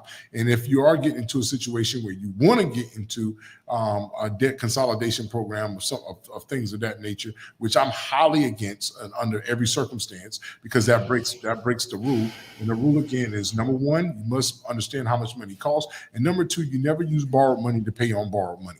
So I'll say them that. All right. So listen, on March 10, okay, guess what we're going to be talking about on March 10? That's next week. All right. The very subject that you're talking about now. All right, we're going to put the graphic up as soon as we can get it. Student loan larceny is next Sunday. We're going to be talking about it right here in the P.I.L.L method. So right there, student loan larceny is what we're going to be bringing up next Sunday. Thank you for asking the question. You all want to be here because I'm going to have the latest and the greatest information on student loans that's out there today, and we're going to show you how you can get rid of them. We're going to show you how the new government programs. We're going to show you how you can get your payments reduced. Listen, we're going to talk to you about the changes in student loans next week. So you want to be here 9:30 a.m. Eastern, 8:30 a.m. Central for student loan larceny. Don't miss it. All right, Flame. So we got some other questions for you. Are you ready? Yes, sir. Or do you need a drink of water? No, I'm good. All right. So it says, okay, wait, what if I get a settlement letter? Okay, what if I get a settlement letter? Okay, number one, a whole bunch of red flags and bells and whistles just went off in my head. Okay. That sounds like a fishing expedition to me, Flame. Exactly. Let's throw it out there. Let's throw it out there and see if somebody's gonna bite. Because what happens is, this is a way that what they're doing is, this is an advertising and marketing tactic. This is where they're going after people that have extremely high debt, and they're extremely high debt. And so what they're trying to do is they're trying to get business. These people are called recruiters. Under the recruiting standard, they're trying to bring in people so their business can make more money off of them. So that's exactly what they're, right? You didn't acquire about this. They acquired to you, because what they're trying to do is solicit their services to you pertaining to it. So that's what they're doing again. Say, give me some. Okay. All right. So they're just trying to see. Listen, if they answer, listen, it's just one of those emails you just don't click on. Okay. Yep. Just don't click on it. All right. So Flame, here's another. So Flame, if the lender did not sell the debt and the main company wants to settle the debt for a lesser amount, should you settle with them? That's the next question. Hold on. This is different. Let me go over this again. Okay. The lender, because I only break it down the way I see it. Okay. The lender did not sell the debt. So the lender is the original lender. I'd say they did not sell the debt. and the main company wants to settle the debt. Break that down. I think they mean that the lender and the main company is the same thing, same entity. Okay, so if the lender did not sell the debt, Mm-hmm. and the main company wants to settle the debt for a lesser amount, should you sell with them? Yeah. If my lender, Break that down. I'm behind. I'm behind on the payments with my lender, and my lender contacts me directly. Got you. To settle. Should I settle? No, you're not selling no debt. That's not what we're doing. That's not what we're doing. We're not selling in no debt.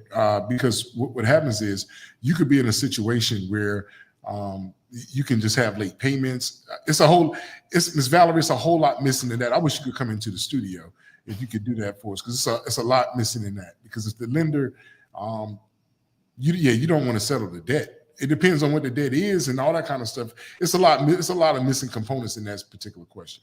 It definitely is. So I'm not the person that go on record and just say something just to say something. Right. I don't do that. So if I'm not completely understandable, I'm not. Yeah, there's a lot going on. See, this is definitely a show, folks, where you want to come into the studio so that you can get all the information you're looking for.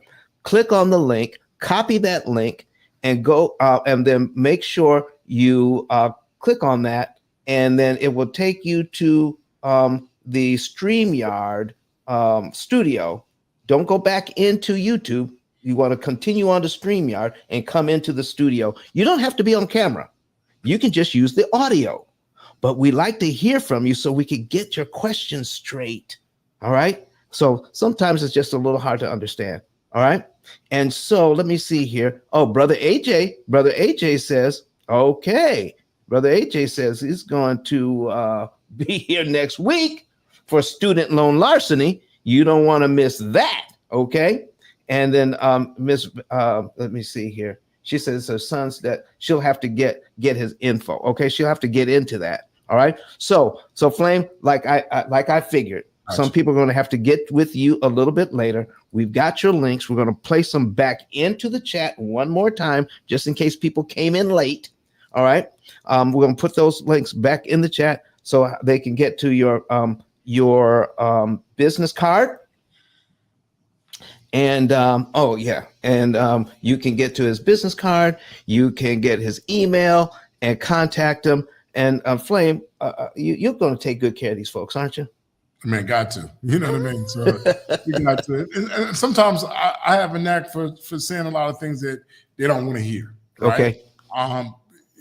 It's a lot of stuff that goes on. I have to undo a whole lot of lingo, right? Especially when they come to me with stuff that they previously heard and they believe that it's right. And just because a person has so many followers that they got to be saying the truth of it. And I'm like, oh man, listen, what we got to do is we got to get into the facts and those sort of things. I heard you guys say something one day before and it killed me. The one guy, right? He got a first name Dave, and I just leave it as that. Mr. Ramsey. Right. So one of the things is we're talking about paying off debts, and I'm like, that doesn't make any sense to me at all. He's talking about some snowball effect thing that you pay off a debt. You start with your lowest amount, and you pay your lowest amount first to make you feel good. I said, man, we're not in the feel good era. We're trying to save money. Yes. Right. So we're not going to pay off the lowest debt. We're going to start off with paying the debt with the highest, with the interest charge first. That's what you pay off. See, here's what he's talking about, folks. We're talking about interest cost, not interest rate. Interest cost, not interest rate. So he's talking about, so we're going to get into this in just a second here, Flame, because that you talked about that at the top of the show. Consolidating the debt. Oh, for sure. Consolidating the debt. For sure. So folks, see, here's what's happening. When you have this debt, and one of the mistakes people make when they have a lot of consumer debt is they want to pay more than the minimum on more than one debt. Don't do that.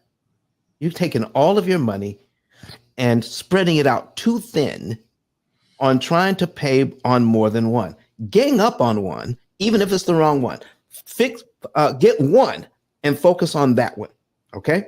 But with the P.I.L.L method, here's what the P.I.L.L method, we're going to focus on how to eliminate the interest from those loans so that you can pay them off faster. You want to give the bank money at a time which makes it impossible for them to charge you interest. So Flame, why don't we want to consolidate debt? And then I'm going to take it a few steps further, but consolidating the debt, that's borrowing money to pay off money. So what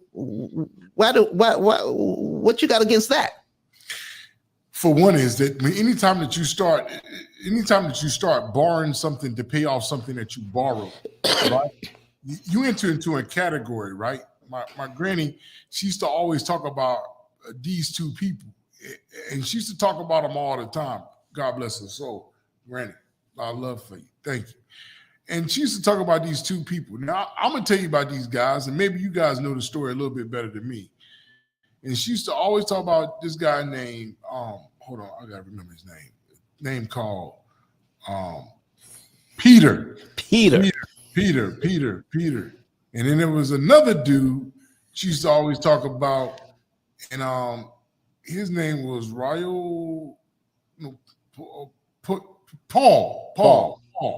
Paul and Peter. Peter and Paul. That's what she said. Peter and Paul. And then it used to always go something like, you robbing one to pay the other. Now, I don't know how this works, but it was something like robbing Paul to pay Peter or robbing Peter to pay Paul. I just knew somebody got stuck up during the process. Right? So she used to say, wait a second, Flame. We got a super chat. People are loving the information. We're loving the information. And the design company, Ruben Design Company, said, great job, loving the energy, and gave a super chat, a token, $4.99. I appreciate, listen, we applaud that. Thank you so very much. All right. Thank you so much for that. Listen, folks, if you're enjoying the information, you can participate in the super chat as well. Show your appreciation monetarily. And so we thank you for that, for that super chat. So Flame, so go ahead and finish what you're talking about when you brought robbing Peter to pay Paul. Okay. Yeah. Robbing Peter to pay Paul. Yes, sir. Right? So they got a little thing when you rob Peter to pay Paul. Mm-hmm. It's a little thing, right? It's in a circle, and in this circle, you put like a hamster on this circle, and he keep going, and keep going, and keep going, and keep going, and keep going. They call it the hamster wheel, right? Just keep going, right? But you're doing the same thing, expecting a different result. And that, my friend, they got another word for that, and that's called insanity. Wow. So if you guys didn't get this, what I'm saying is that anytime that you put yourself in a situation, right, where you're robbing Peter to pay Paul, right, and you're taking down debt to pay off other debt, anytime that you take off debt to pay on other debt, now you're robbing Peter to pay Paul, now you're in the hamster wheel, and when you're in the hamster wheel, now you just got insane with it. Now you're insanity because you're doing the same thing, expecting a different result over and over and over again. Ladies and gentlemen, my friend, it didn't work then. It's not working now. So what we don't do is take borrowed money to pay on borrowed money. We don't do that. Listen, would you all like to see the numbers on that? If you like to see the numbers on that, Flame, what do they have to do to be able to see the number? I'm going to put the numbers on the screen so that they can see what kind of hamster wheel they're in. What do they have to do to be able to see these numbers today? Oh my goodness. Hey, listen, this is what you got to do, man. You got to make sure you talk to Mr. Don, man, and get over there with the P.I.L.L method. Because I'm telling you now, when you start to see some of these numbers that you guys are being talked about and that you've been able to do, you're going to understand now about, hey, what is it that I could do to be able to pay down some of this debt, right? Because if I can't use borrowed money to pay on borrowed money, what I have to do is I have to take the borrowed money and use that money to help me make me more money. And when it makes me more money, then I can take the profits off of that money to pay on this debt. Now you understand what I'm saying? So now we get into a whole nother cycle, because now when we doing this, we get ready to flip, we get ready to go, we get ready to go, we get ready to go, we get ready to go, but we're going up. You understand what I'm saying? You're going up. instead of you coming down. Oh, wow. Let me show you some numbers. Let's listen, folks. If you want to see these numbers, I want to know if we've got anybody listening. Okay. How do we know if people are listening? Because I'm getting ready to put the numbers on the screen. How do we know if we have anybody listening or watching that will even see the numbers? Can you put a number 9 in the chat for me in the comment section? Put a number 9 in the comment section. Obviously, listen, Flame, I'm taking a page out of your book. All right. Let's put a number 9. If you want to see what Flame is talking about, how borrowing money to pay back money, consolidating your debt can actually hurt you, and using the P.I.L.L method can actually help you. You want to see that? I'm going to show it to you. Oh, I got some flames. I got some 9s. Oh, okay. All right. Says, listen, they want to listen. I got some more 9s. Listen, they want to see that. They want to see it. Okay. You asked for it. All right. So listen, don't get mad at me because I'm getting ready to show you. And Rachel said, got to know. So we're going to put this on the screen, share the screen. All right. There we go.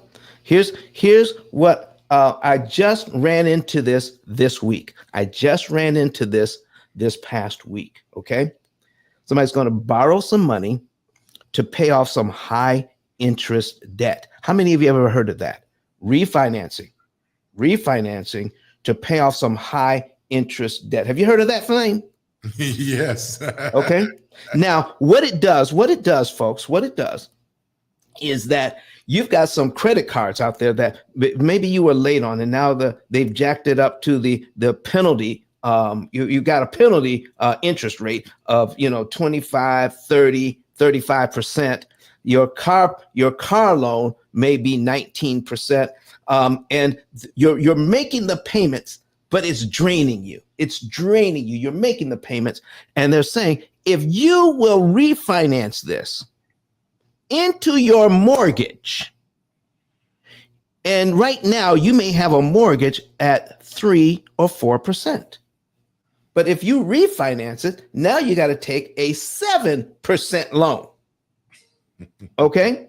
But that 7% loan is still less than the 25% loan, the 30% loan, the 35% loan. So you think you're doing better. But what really sells it is that when you refinance, you're going to lower your monthly payments by $500 to $900 a month. That's what they're going to tell you. Somewhere between $500 and $1,000. So you're going to get some breathing room, because now you're not making all of those minimum payments. You're making that one payment on your mortgage. Okay. You're making that one payment on your mortgage.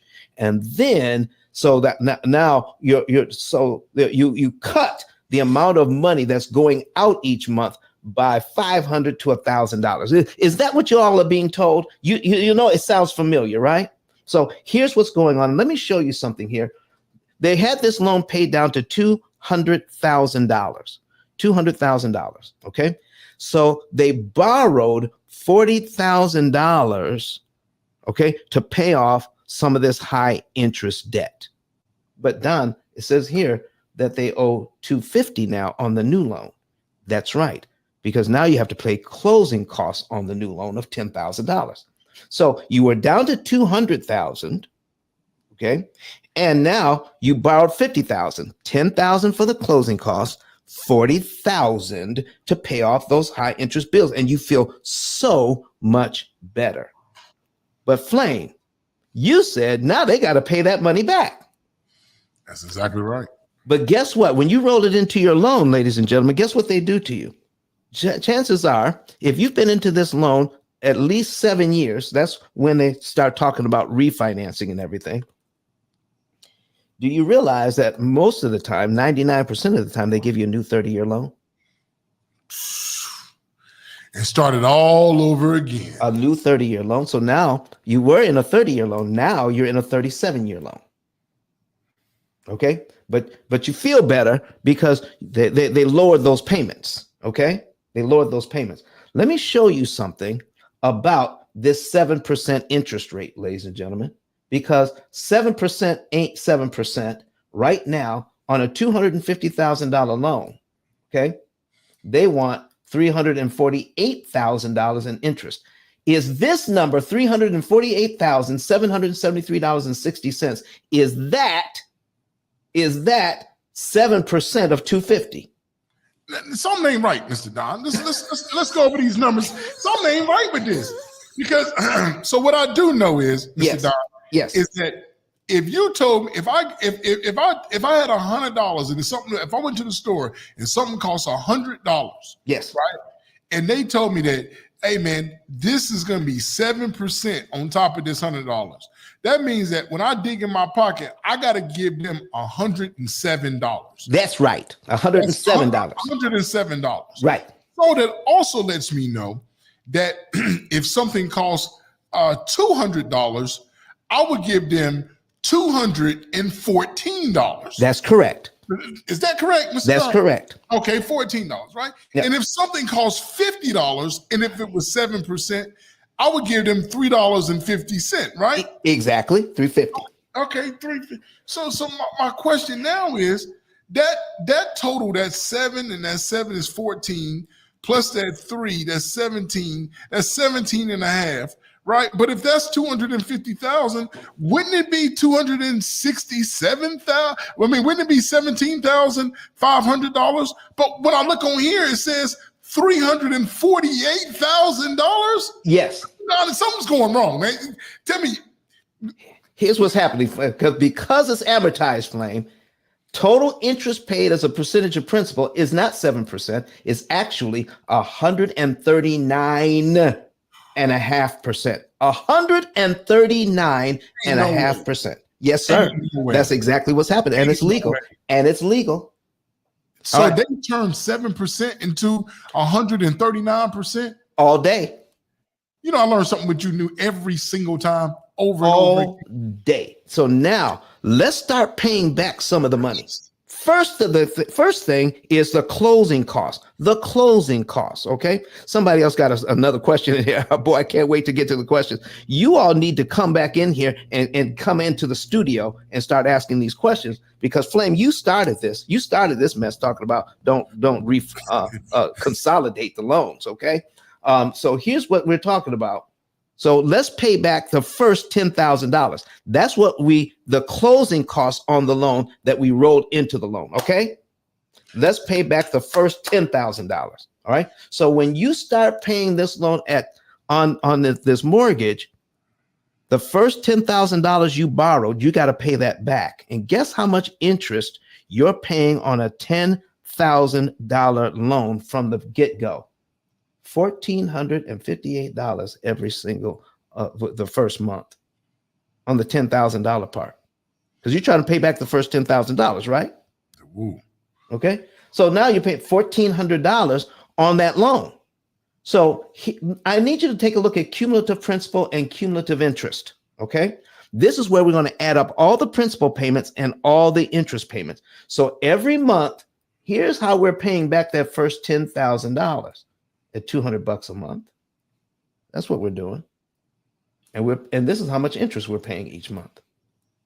So this will add up all the principal payments for 1 year. In the first year on this loan, 12 months, adding up 12 months of principal payments, I pay this loan down by $2,539.56. How much interest have I paid already, Flame? How much interest have I paid on just $2,500? That's $17,419. As I'm trying to pay off the $10,000, Flame, I'm trying to pay off the $10,000 that I got into this thing that put me in a better financial position. I got put in a better financial position, but it cost me $17,000 in the first year to be in this better, quote unquote, financial position. Okay.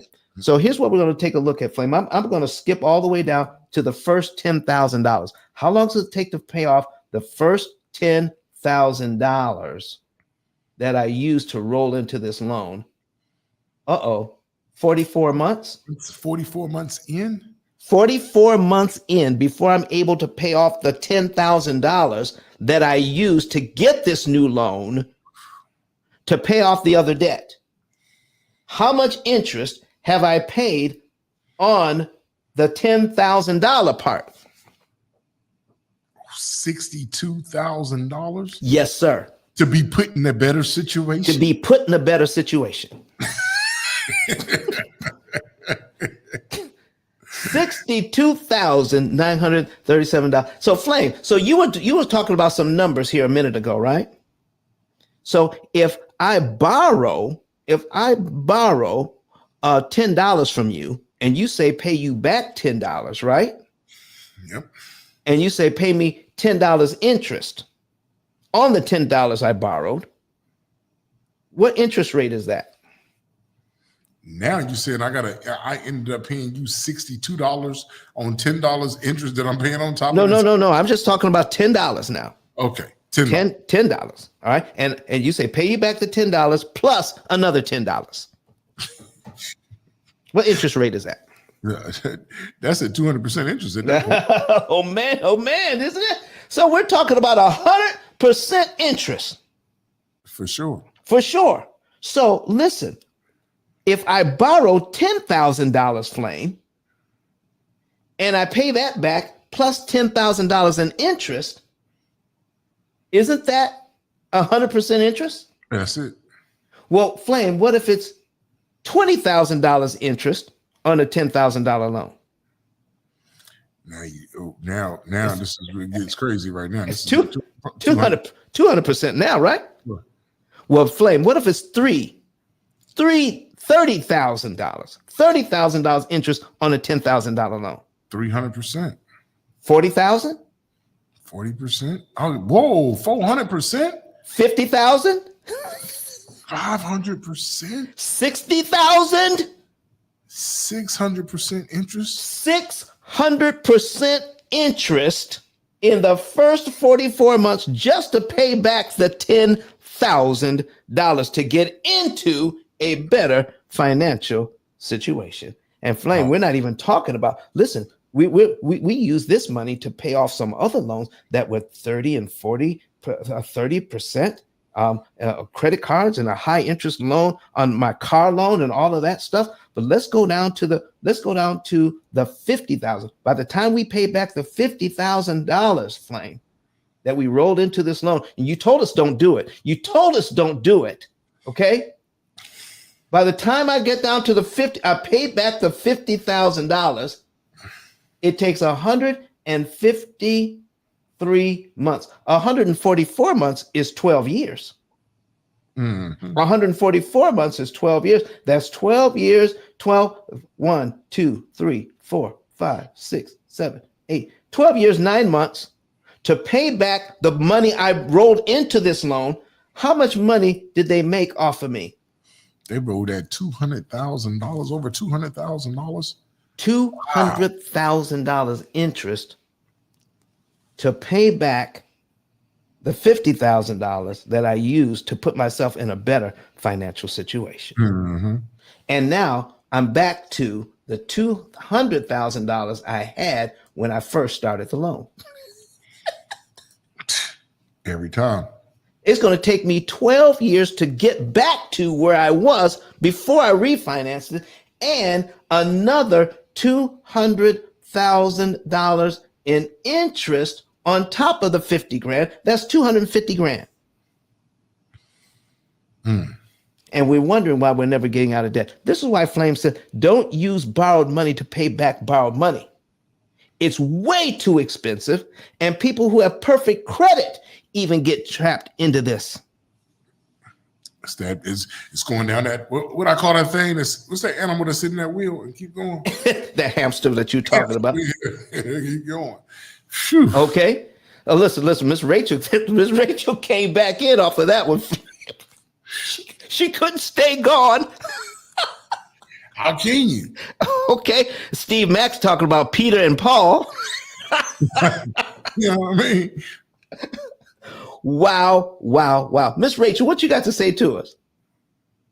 Oh, maybe she left. Oh my gosh. Listen, folks. Okay, Teo. Okay. Taye, what do you got for us? It says, love it when Flame and Don get together. If there's one thing I always remember, it's refinancing puts the bank in a better situation, not you. For sure. Refinancing puts the bank in a better situation, not you. You know, one of the things that you can know it benefits the bank and not you, if the bank is offering it. Oh Lord!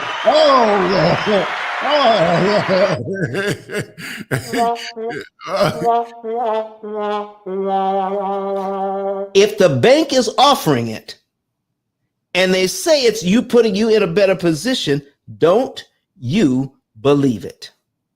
Okay. So if I'm saving money by doing this, Flame, if I'm saving money by doing this, then who would have to be losing money? Oh, they got to be. You got.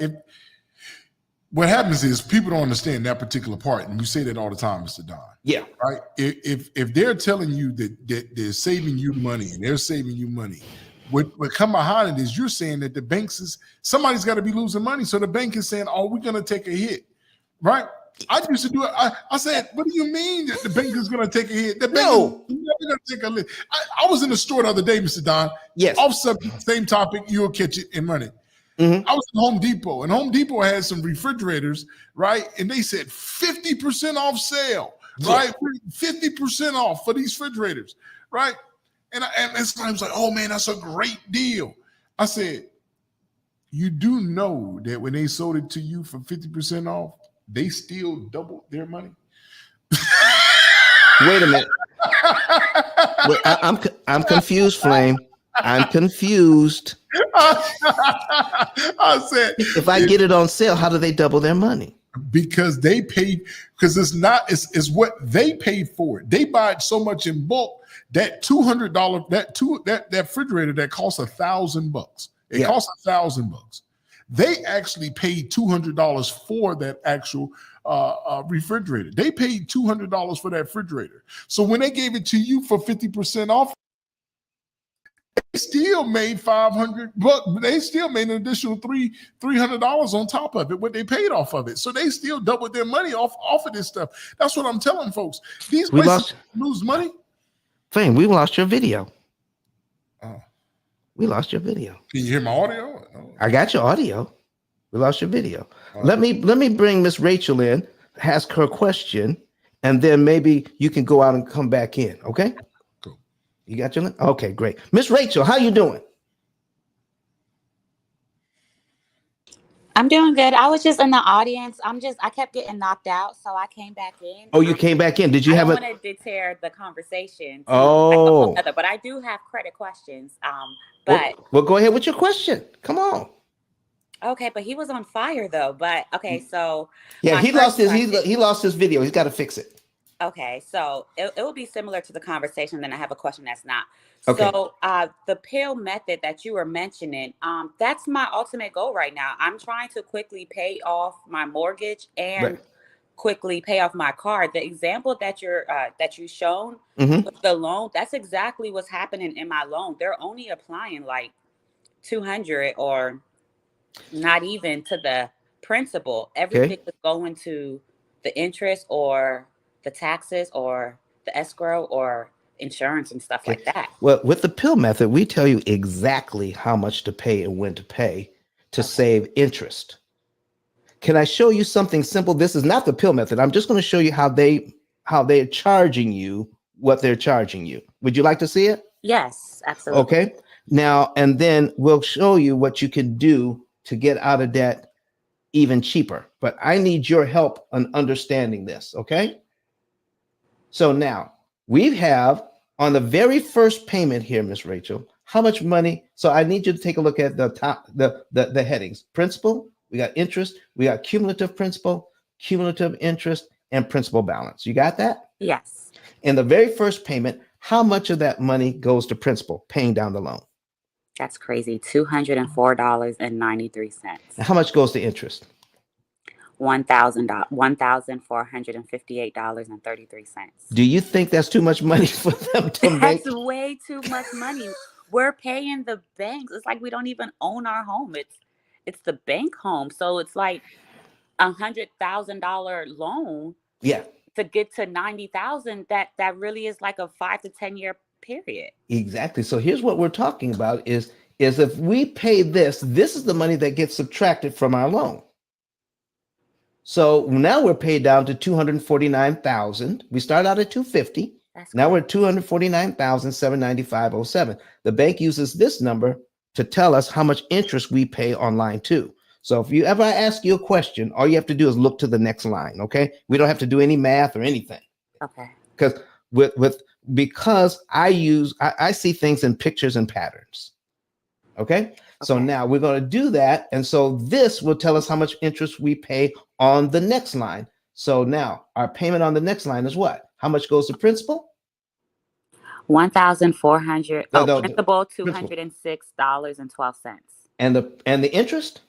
$1,457.14. So every single month we pay a little more principal and a little less interest until all of these principal payments add up to how much we borrowed.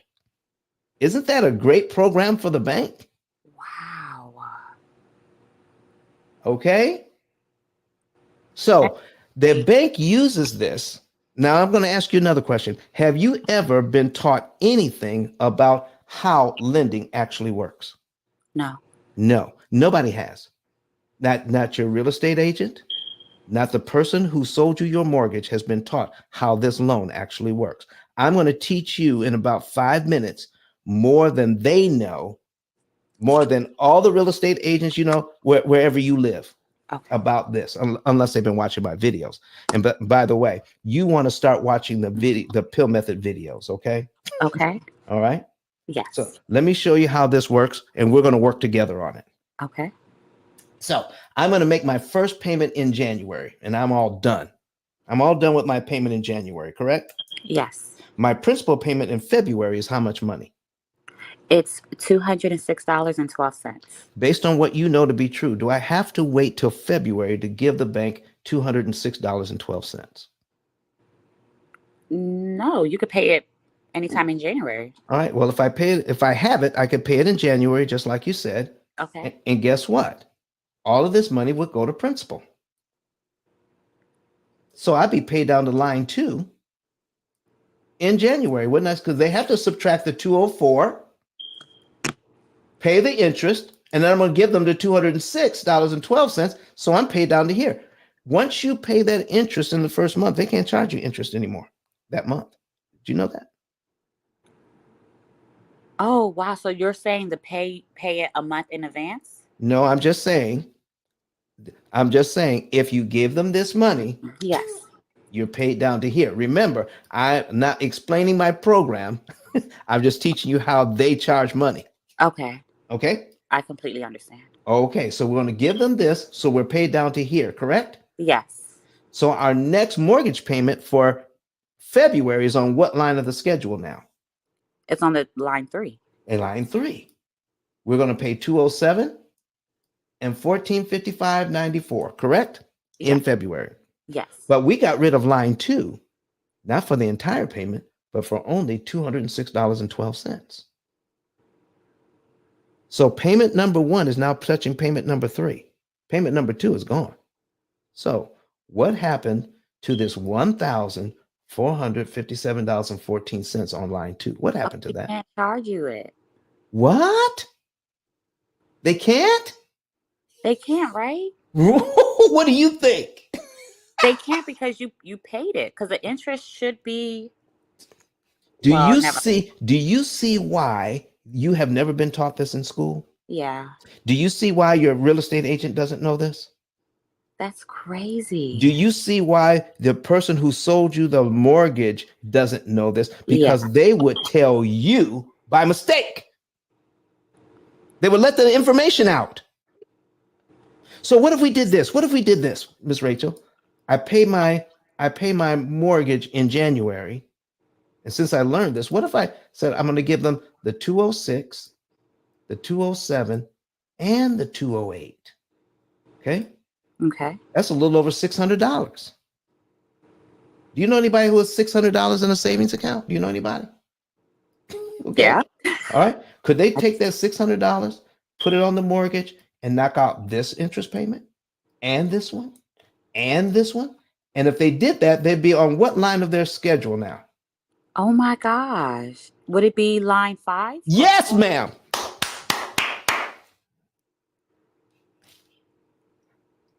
So, okay, so if we pay our principal, just the Yeah. principal alone, or are we doing the principal and interest? Well, here's the thing.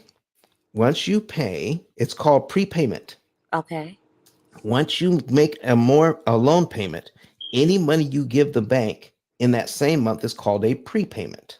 Oh, And it makes okay. it impossible for them to charge you interest on that money. I see. Listen, she's feverishly taking notes I down. am so sorry. But this is going up, or you can watch it again. Okay, thank you. So watch this. Watch this. Here is the amount of money that we're going to pay in the listen, I gotta get Flame back in here. I want to make sure I send him the link to get back in. Because Flame, you got to get back in here, man. Yeah, this is insane. Yeah. So there we go. There That's it is. crazy. I get paid. Okay. I get paid on the 15th. I'm Okay. doing this. Now watch this. Remember, this is not the program. The program is much more powerful than this. What I'm showing you. Okay. Way more powerful. Wow. Way. And this is very powerful. Okay. So in 1 year, I'm paying down this loan by $2,539.56, correct? Yes. And then they want me to pay them $17,000 in interest, correct? Yes. So here's my question. Do I have to pay them this $2,500 in 12 monthly installments? No, because you're paying it. Mm. You're paying. You're skipping some interest, so you're So, only. so if I don't have to give them that in 12 monthly installments, could I give it to them in one installment? Could I give it to them on line 1? Just the interest? This is just the principal.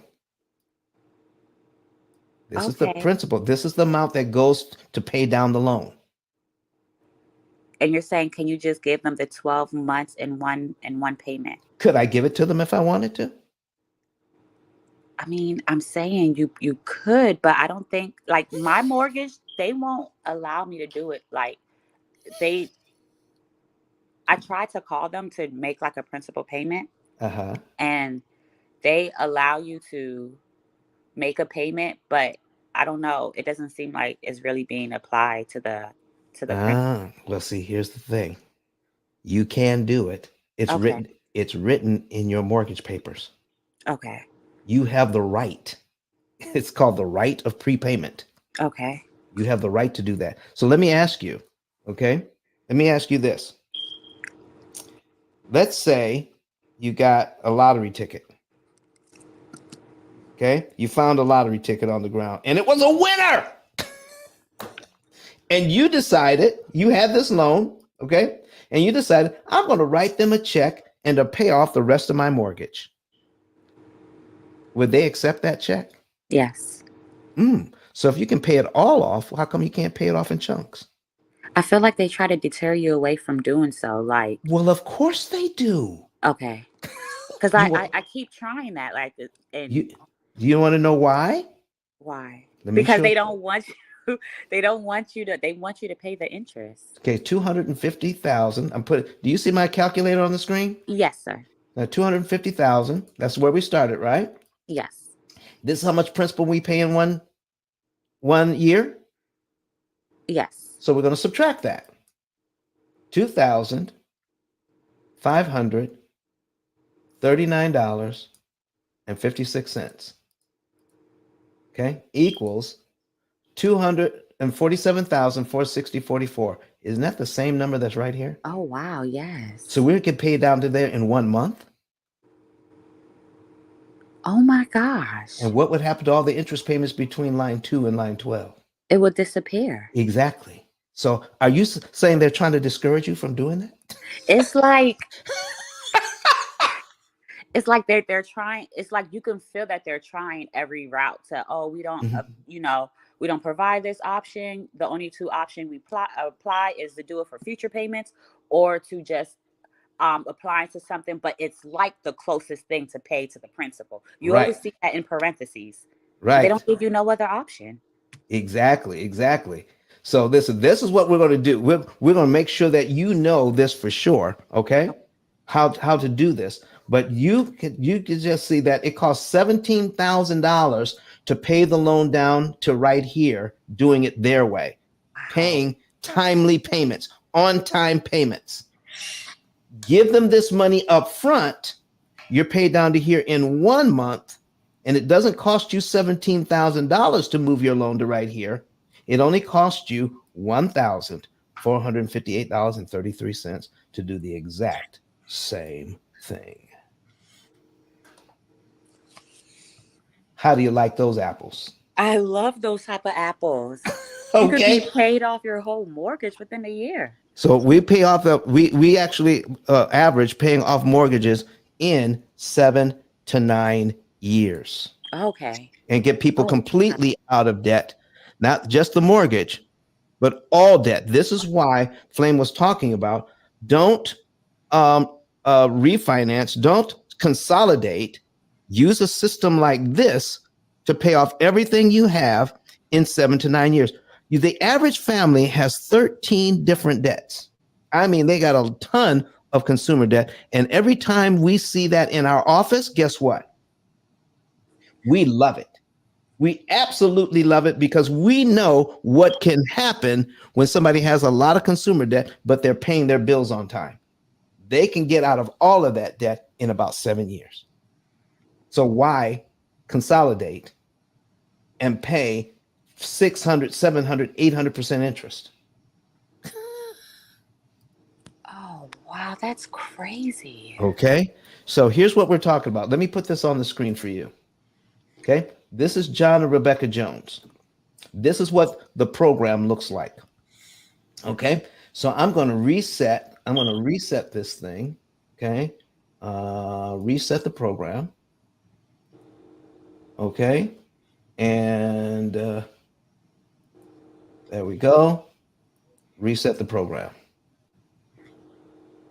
All right. So now we're going to take a look at years to pay off. All right. This is 11 years to pay off. All right. They're going to save $137,000 in interest. We know that right off the bat. Here's what we're looking at. Here's what they have. They have in their checking account about $4,000. They got in their savings account, they have a little over $5,000. They have an auto loan. They have a MasterCard. They have a Visa. All right. They owe $7,000 here, $8,000 here. They owe $193,000 on their mortgage. Okay. All right. And so, we don't want this. We don't want this one because hold on. Let me. I clicked on the wrong one. We want to reset to a different one. Okay. Sorry. Boop. There it is. We want that one. Okay. All right. So now, they have in their accounts, they have $500 in checking, $5,000 in savings. They have a $25,000 auto loan. They owe $2,000 on the Visa. They owe $200,000 on their mortgage at 6%. They already know starting out that they're going to save $179,000 in interest and be paid off on everything in 7.7 years. Wow. And how do they do that? Okay. We're starting out in January, right? Okay. January 1. And we just tell the program how much we're making. John gets paid $950. When you get paid, you just execute that and just tell the program, I got paid, and it disappears from the screen. All right. When you pay your mortgage, it does the same thing. All right. All right. And then you pay your utilities, you get another paycheck here, and then the program says, oh, take money from your checking account and put it in your savings account. And just keep it there because that's money you don't need for anything else. It's done the math for all your bills for the month. Put $100 there, and you're going to pay minimum on the mortgage, minimum on the Visa, minimum on the auto loan. Okay. Okay. All right. But the program says, by February 9, when you're putting all that savings away, you're going to have about $2,000 to put on the debt. Oh, wow. Okay, just by doing that savings. All right, and then it says, let's go down there and see what it says. Oh, take money from where? Savings. Put it where? Into your Visa? And pay it to zero. And how much interest do you save for doing that? 1,000. I can't really see it. Is that Okay. 648 or Well, let me make it a little, 848? bigger. 'Cause I wanna hear- $1,848. There you go. How about that? Wow. And that's your P.I.L.L method course? Right. This is the program. This is our AI system that does it all. So the next time we do, so we're going to pay off everything in January. So we're going to do all of January. All right. And we're going to select that, pay everything in January. We're going to do February, where, look, the program is saying save up money, save up money, save up money. Don't put any extra money on anything in February. Okay. So we're just going to run through, we're just going to do February. Okay. Okay. So we're going to select. All right. And to take care of that, we're going to execute multiples, take care of the whole month of February. All right. So March, April, May. Oh, when we get down to May 10th, what's the program says? Take money from where? Your savings. Put it where? Your first mortgage. So how hard is it to pay your bills every single month and any money that's left over, put it in the savings account? Not hard at all. And then when it hits a certain point, an AI system says, take out this much money exactly to the penny, put it on the mortgage, and save how much in interest? Wow, 17,000. Oh my gosh, and $74. Exactly. That's what we're talking about. Okay. So if you want to know more about this, all right, we're getting ready to get out of here. Okay. We're getting ready to get out of here. We're almost at 2 hours. Okay. Yeah. So you want to go to ICE10K.com. I'm going to put it on the screen. ICE, that stands for Interest Cancellation Expert. ICE10K.com. Okay. All right. Scroll down underneath ET here until you see Get a Savings and Earnings Report. Okay. Click on Get a Savings and Earnings Report, and you can know the month, day, and year you'll be debt free. And how much are we charging for the savings report? It's free. Get your free savings report and understand how all of this works. Okay. And just follow the instructions. Flame is back. All right. Thank you. You're so welcome. Flame, listen, man, we loved everything that you were saying today. Folks need to know how to get hold of you again, and we'll put it back into the chat. Okay. Yeah, it said the flame at flamenewton.com and meetflame.com. I'm doing it too. All right. And Flame, thank you so much. We want to bring you back. Would you be willing to take us to give us information on how we can go into get our credit straight, go into the bank and be able to, let's say, come out with $150,000 in loans? Hey, that's it all day long. That's what I specialize in right there, baby. Okay. You know what I mean? Would you be willing to come back to do that maybe in 2 weeks? Yeah, definitely. Okay. Sure. All right. So Flame was going to come back, ladies and gentlemen. We thank you so very much for being here today. Listen, we're going to hear from Dr. Eric Thomas. All right. The one who paid off his mortgage in a record time using the P.I.L.L method. And he is the #1 motivational speaker for in the entire world. But be here next week for student loan larceny. Be here next week. On Wednesday, we're going to be talking about don't die in debt. Don't die in debt. So that's what we're going to be talking about on Wednesday. And on next Friday, we're going to be talking about jumbo loans. Jumbo loans next Friday. How to slash jumbo. And a jumbo loan is any loan over like $700,000. $725,000. All right. So if you have a $700,000 loan, if you have $1 million loan, if you have a $2 million mortgage, guess what? They can be paid off in about 9 years too. We're going to be talking about all of that next week. Thank you, everybody. Listen, we got to get out of here. We're going to let you go. And everybody who participated in the show, I thank you. I thank you. I thank you. All right. We'll see you on Wednesday, Friday, and next Sunday. See you later. Listen to me, y'all. But one of his mentees took us through one of their programs, and I paid off my mortgage. But guess what happened? My marriage went to a whole nother level. And you know why? Because my wife is a security freak. And even when I blew up, my wife would be like, oh, you blew up, but how long is you gonna keep making this kind of money? I was like, I don't know, forever. She's like, you sure? Because I'm gonna keep my license as a nurse just in case you don't. So when I paid the house off, my boy was like, you ain't gotta do that, you can do this. But when I paid the house off using that program, it took the stress level all the way down for my wife because we no longer had a mortgage. Does that make sense? That thing that was coming every month, that was getting on her nerves, we didn't have that no more. And so she was at rest.